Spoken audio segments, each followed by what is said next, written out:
Joseph Robinette Biden, the 46th President of the United States, has fallen out of the 2024 presidential election race.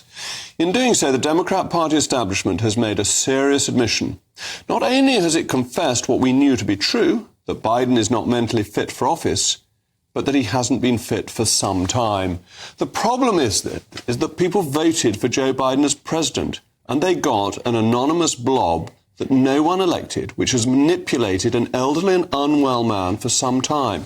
It is utter contempt for democracy, and a whole swathe of the left in America were complicit. The Democratic Party selected senators, its House Representatives, and the liberal media, institutions such as CNN or the New York Times, misled the American people. They told them that he was in good shape as ever, that he hadn't got the early onset of some form of dementia. They said it was all a right-wing plot to selectively show bits of film that made him look as if he was losing the plot. But now we know they have admitted that they lied to the American people. They took the electorate for fools. They proved Trump's point, that they didn't care about voters, the people Hillary Clinton memorably called deplorables. In that arrogance, they thought they could manipulate power through a man unfit for office. Here's a reminder of what the electorate repeatedly saw, but were repeatedly told not to question that they had got it wrong. America is a nation that can be defined in a single word. I was in the foothills of the Himalayas with Xi Jinping. Percentage of women who register to vote and cast a ballot is consistently higher than the percentage of the men who do so. End of quote. Repeat the line. And now I want to hand it over to the president of Ukraine, who has as much courage as he has determination. Ladies and gentlemen, President Putin.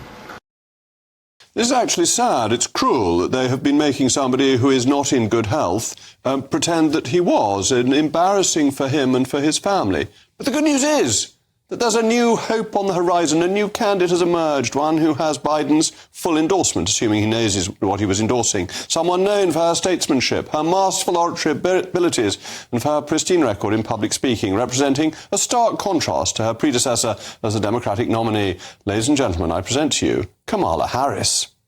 I think that, to be very honest with you, I do believe that we should have rightly believed, but we certainly believe that certain issues are just settled. No, that's right. And that's why I do believe that we are living, sadly, in real unsettled times. I can imagine what can be and be unburdened by what has been, you know? What can be unburdened by what has been. What can be unburdened by what has been. Well, that's what the blob does. It lies to you and it keeps control in America and Britain and across the Western world. It does whatever it can to stay in power. You vote for a president and you get the blob. The presidential candidate is merely the puppet operated by people behind the scenes who nobody ever votes for. And it hates populism because populism is a threat to its own power.